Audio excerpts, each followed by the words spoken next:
Welcome, friends, to Living Large on Little. I'm Beth Stevenson. My favorite holiday of the year is coming up, and it's Thanksgiving. And so this year I'm going to do a tutorial on a Thanksgiving feast that's perfectly suitable for a beginning cook. I'm going to do the complete menu and make a video for each dish. So you should be able to make every single element of the Thanksgiving meal and have it turn out fabulous. No one would ever suspect that you were a beginning cook.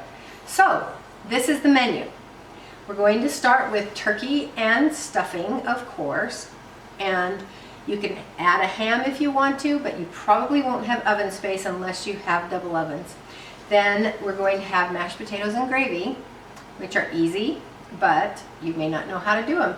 And you may not know how to do them well, even if you are used to making mashed potatoes and gravy from scratch. Then there's a casserole that uses yams and apples. It's a sweet casserole, but it's served hot, of course. And then a green bean casserole, which my children say is their very favorite part of the meal. It's a little bit unusual. It is not one that uses mushroom soup, but it's really easy and it's really good. And then we're going to have homemade rolls that are soft and fluffy, and we're going to shape them like turkeys, at least some of them like turkeys, because that's just a fun little touch that I can't resist. We'll have homemade jam.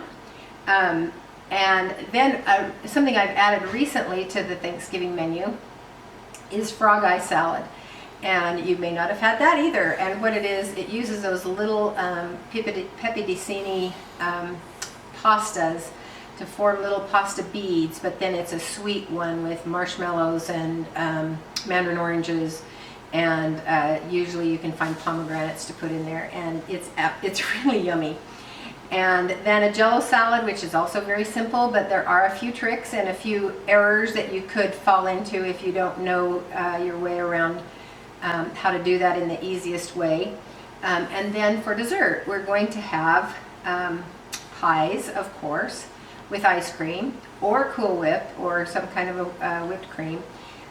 We'll do pumpkin pies, apple pies, a raspberry pie, which is a combination of several different berries, and it's a brilliant red, delicious pie. And then everyone isn't a fan of pies, and I'm expecting this meal to be for about 20 people. You can scale it to the way that you want to do it. But I always serve some sort of non-pie dessert, usually a chocolate cake. And it's interesting, even though pies are a big treat, people can't resist the chocolate cake, and so that goes just as fast as the pies do. So that's going to be the menu. So we're going to start with the series of videos with the pie crust and the pies, because that part of the menu is the part that you do the day before Thanksgiving. So I'm going to present the videos in the same order that I will prepare the feast. So you'll have you'll have them all ready to go a few weeks before Thanksgiving. So let's get started.